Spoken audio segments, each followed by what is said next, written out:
Hey guys, I can't believe how many times I've tried to make this video. It's a response to the suicide of Ed Piskor yesterday, and I kind of want to make it short and sweet. Ed Piskor is a cartoonist who also had a YouTube channel, Cartoonist Kayfabe, something I watched daily because it was a daily YouTube channel, and they published in the morning, so it was like how I'd start my day. Is Cartoonist Kayfabe great?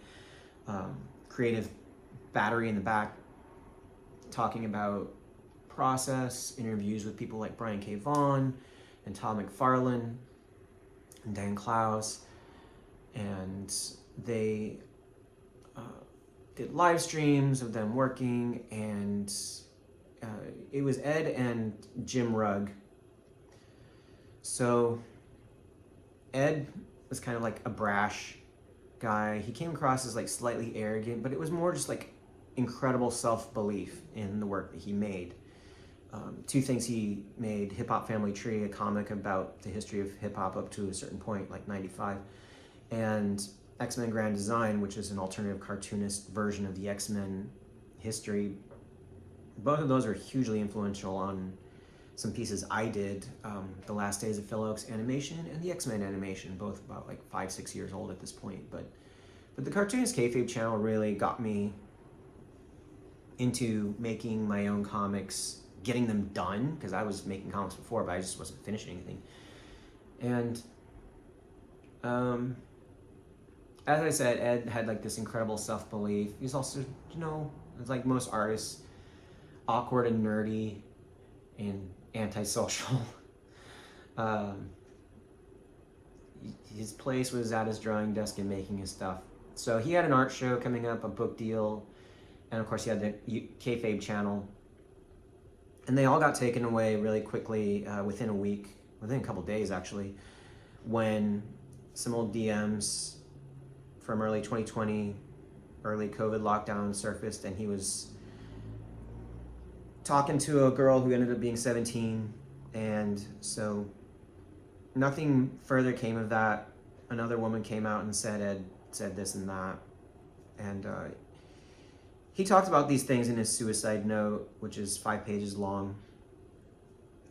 I've been in behavioral health almost 20 years. I know the difference between a predator, somebody who's like evil, and somebody who's like a normal person who fucks up. And so Ed definitely is in the category of a normal person who fucks up.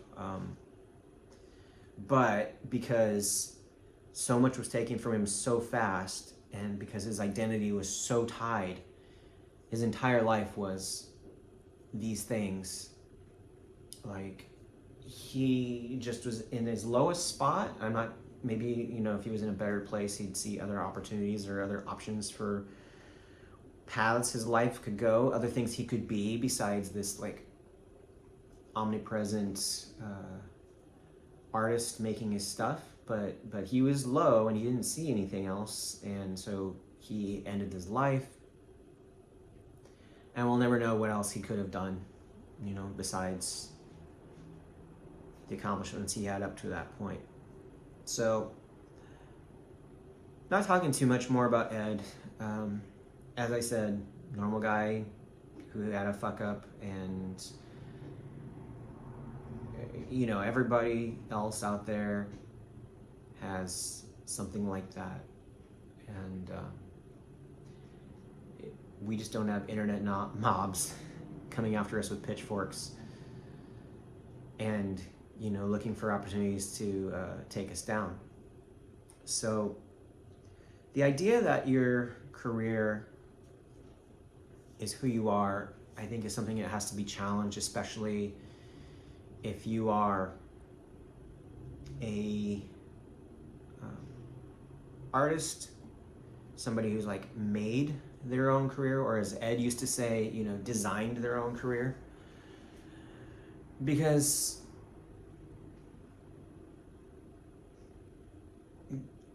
they, meaning, the internet hordes, whatever you want to, they can't take what you don't let them have. A populated self-song. Now, I feel like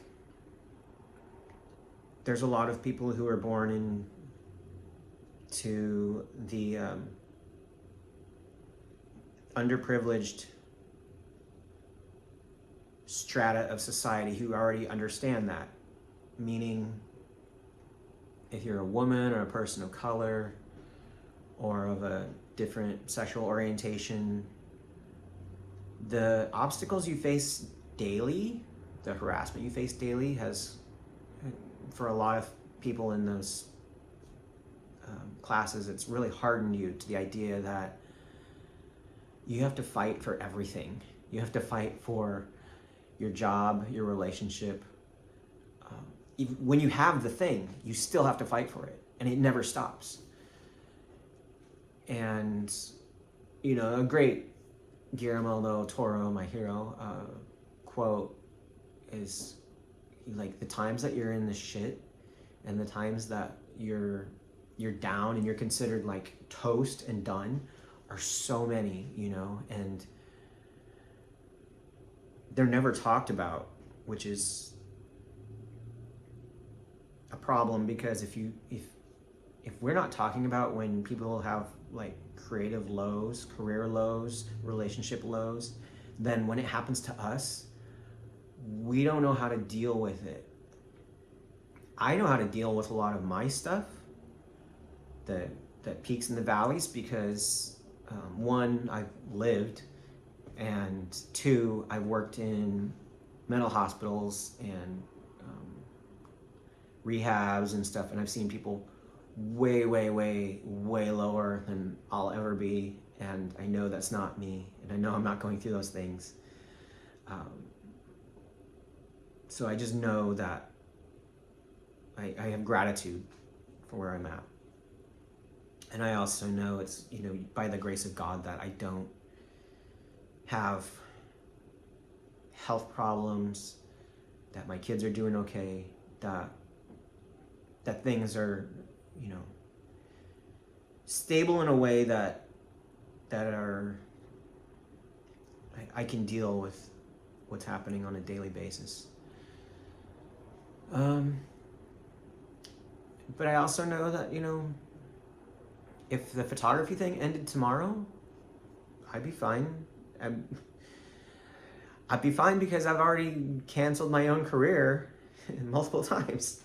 I've already said, like, you know, I'm just sick of this. You know, I've had like some friendship breakdown, or it's, you know, a burden on my then wife. Like, I'm just gonna stop. And I stopped, and turned out there were other things for me. There's other things I could do with my life. And times that I'm like, I'm just gonna stop doing art. You know, I feel like I've lost so much because of art. Turns out there was other things I could do in my life.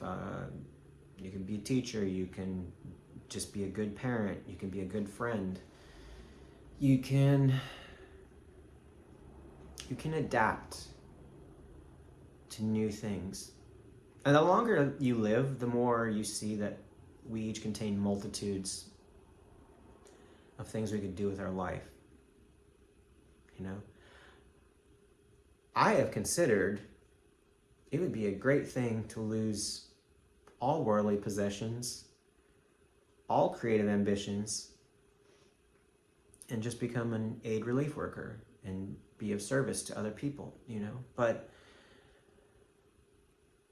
that I can think that way because I have a vision of an alternate universe where that's what's happening, also because I understand that there's a higher power and that life has many paths and higher powers can guide you this way or that way. But if there's an obstacle, maybe that's the way, or maybe the obstacle's there for a reason, or,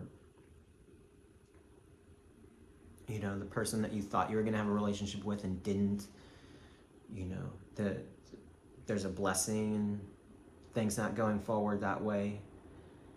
So if you're out there and feeling hopeless, or you've ever had something just like taken away from you, I mean, take yourself out of your body for a little bit. Be objective. If we weren't individual creatives who had built our own career. And we worked in a workplace where we made a mistake. There are procedures for those things. One is like admitting your mistake, but also it's like maybe getting retrained or, having mediations. These things are normal in those kind of workplaces. When we work for ourselves as independent artists, the pressure is like so much higher, and you're so much more invested in what other people think about your work, because we equate how they think with how much money we're gonna make and how we're gonna live and how our life is gonna progress. Like, be objective about your own space. And also, like, it's unfortunate that human beings do fuck up, but being honest about your fuck up is the first step, and then making amends for it is the second step. And some people will accept that and some won't, but I mean, that's the procedure when you don't have a boss. Find a boss, find a higher power to be your boss, and realize that these procedures are in place because I think the world at large understands human beings are human beings. The fact that we remember David Bowie and John Lennon and other artists, we remember them fondly is because maybe they existed in a world where there wasn't social media, but there still was press. Their fuck ups are still easily well known, and also that they continued past their mistakes and sort of redeemed themselves because they contributed far more positive things in the world than the bad things that we could nitpick them for. Yeah, your career does not define you as a human being.